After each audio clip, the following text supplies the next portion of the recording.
इंद्राक्षी जय अम्बे। इंद्राक्षी धाम में सभी साधकों का हम हार्दिक स्वागत करते हैं।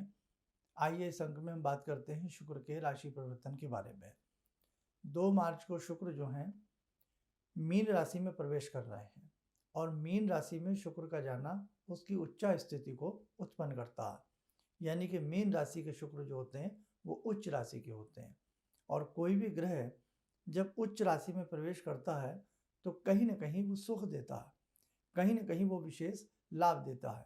हालांकि शुक्र का ये राशि परिवर्तन मात्र 25 दिन के आसपास का है, लेकिन अगर एक दिन भी जीवन का कई बार ऐसा होता है कि वो इतिहास बना देता है।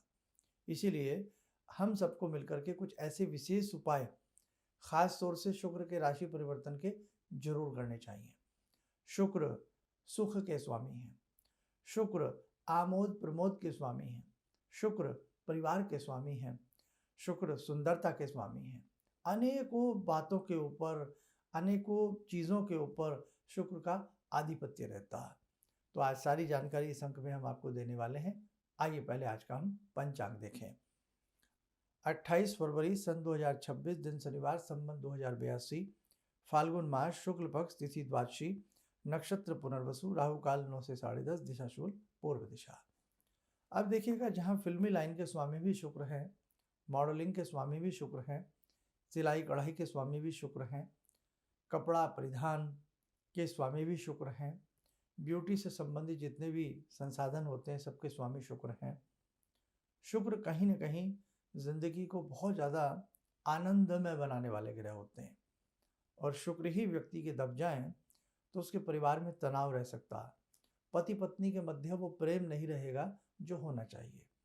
कई बार हमारे कपड़े, हमारा परिधान, हमारा way of talking, way of walking, इसके ऊपर भी शुक्र नियंत्रित करते हैं हमें। तो शुक्र हमारे हर हालत में अच्छे रहने चाहिए।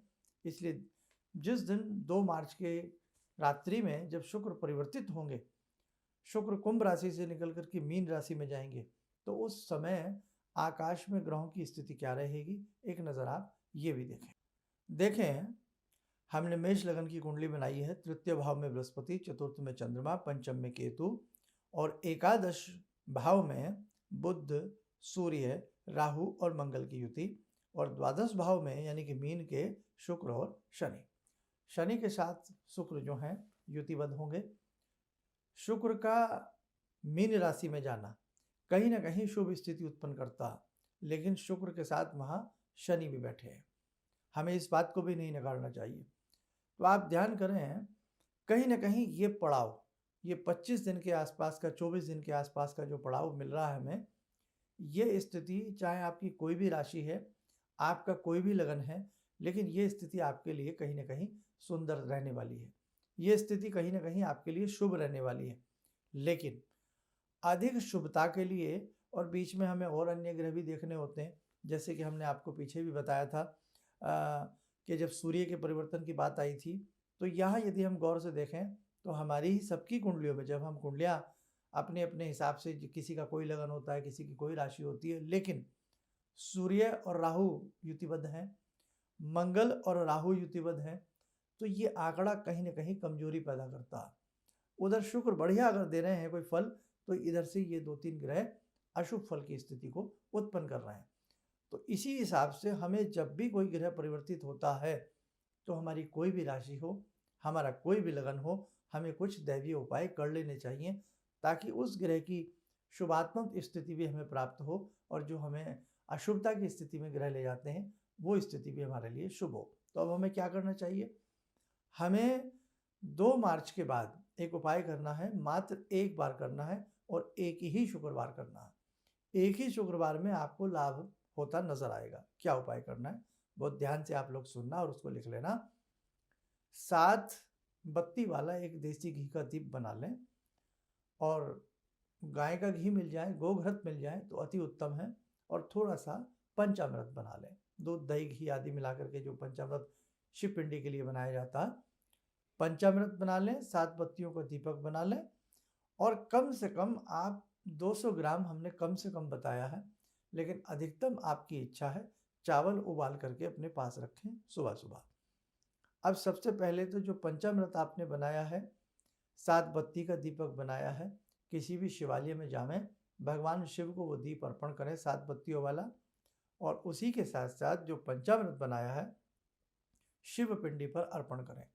नमः शिवाय बोलें और शुक्र का बीजात्मक मंत्र भी बोलें। ओम द्राम द्रीम द्रोम से शुक्राय नमः। क्या समझे? ओम द्राम द्रीम द्रोम से शुक्राय नमः या ओम शुक्राय नमः, इतना हम बोल सकते हैं। अर्पण कर दीजिएगा, फिर शुद्ध जल से पिंडी को स्नान करा के प्रणाम करके अपने घर आ जाइएगा। अब आपने 200 ग्राम जो चावल उबाल करके रखा है, घर से कोई भी इसको उबाल सकता है, वो उबला हुआ चावल कम से कम 200 ग्राम, अधिकतम आप कितना भी ले सकते हैं, उबला हुआ चावल पक्षियों को डालें। शुक्रवार की सुबह सुबह उबला हुआ चावल पक्षियों को डालना है, मात्र एक शुक्रवार आपको करना है। रही पक्षी सेवा की बात, रही किसी भी साधना की बात, वो आप जीवन भर करते रहिएगा। लेकिन ग्रहों के नाम पर इस जो ये परिवर्तित हो रहे हैं शुक्र, उसके हिसाब से हमें केवल एक शुक्रवार ही ये 25-24 दिनों के पड़ाव के हिसाब से उपाय सफिशिएंट रहेगा। उसी के साथ साथ हम दिन में प्रयास करें क्रीम रंग के वस्त्र पहने, क्रीमिश रंग के, जैसे दूधिया सा रंग होता है, या हम गोल्डन सुनहरे से वस्त्र पहनने का प्रयास करें, और यदि संभव हो सके एक सुनहरा सा रुमाल हम अपनी पॉकेट में रखें। ईश्वर कृपा से हमें गोल्ड की प्राप्ति है तो थोड़ा बहुत सोना हमें शुक्रवार के दिन धारण भी करना चाहिए। ऐसा आप 2 मार्च से लेकर के 25 मार्च के बीच में 2 शुक्रवार भी आप कर सकते हैं। और यदि आपको आसपास कहीं से चरई मिल जाए, सफ़ेद दानों वाली होती है, तो वो चरई हम कहीं ना कहीं पक्षियों को चरई भी डालें। ना भूलें ऐसा करना, बहुत ही उत्तम उपाय है ये चरई का शुक्र के निमित्त। और जब हम पक्षियों को डालें तो मन ही मन ओम द्राम द्रीम द्रोम से शुक्राय नमः बोल करके डालें।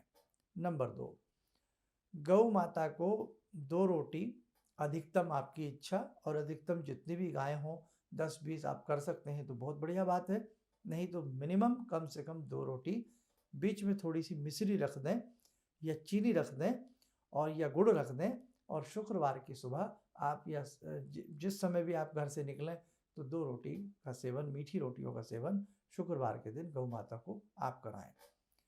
संध्या के समय जो भी साधक शुक्रवार की संध्या को भगवती लक्ष्मी के चरणों में बैठ करके श्री सूक्त का 1 या 3 पाठ करता है, उसके शुक्र आनंदित रहते हैं।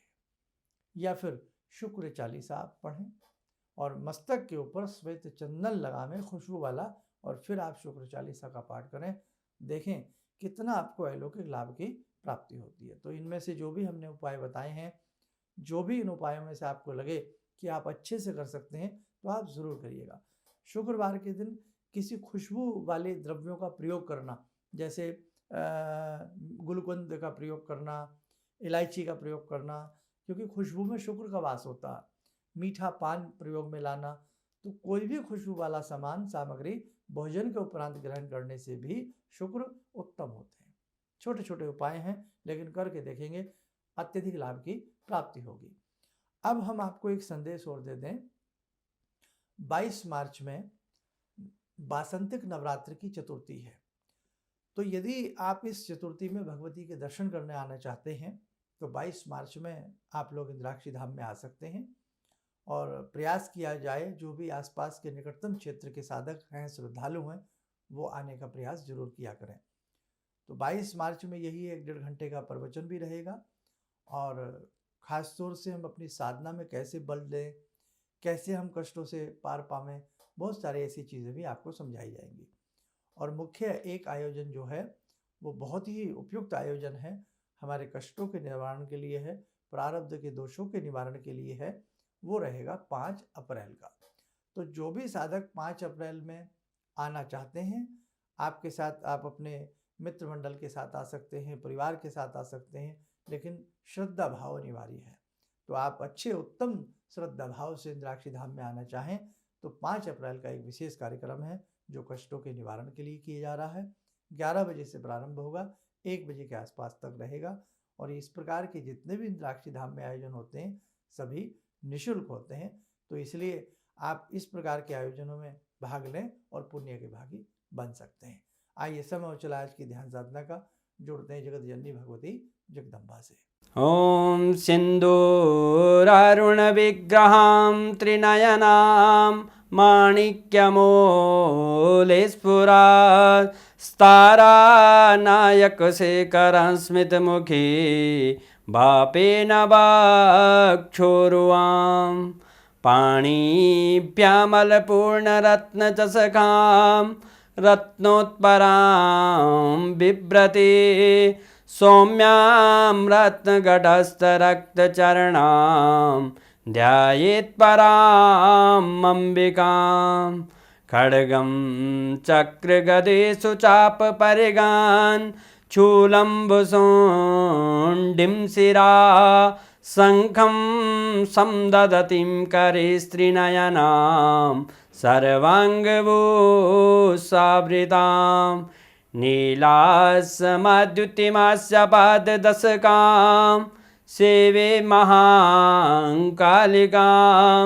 यामास्तो स्वपितैहरो कमलजो हन्तुं मधुं कैटवम् विद्युद्दामसमप्रभां मृगपते स्कन्दस्थितां भीषणां कन्या विहकरवालखेटविलसा धस्ताविरासेवितां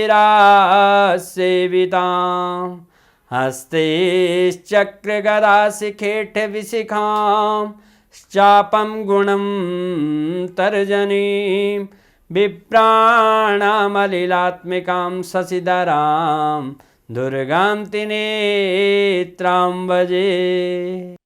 कवच बना लें, ध्यान करें, भगवती का शुभ आशीष हम सबके ऊपर बरस रहा है।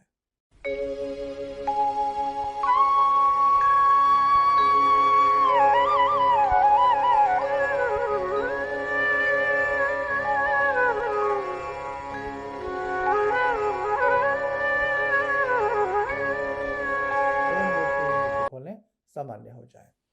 आयोजन के बारे में और दीक्षा से जुड़े जितने भी साधक हैं उनके लिए भी एक डेट फिक्स की जा रही है कि इस बार हम चाहते हैं कि जो भी संस्थान से दीक्षित हैं तो वो भी एक बार एक विशेष हम तारीख 1-2 दिन में आपको देने वाले हैं, उसमें आने का, दीक्षित जितने भी संस्थान से हैं साधक वो भी आने का प्रयास करें।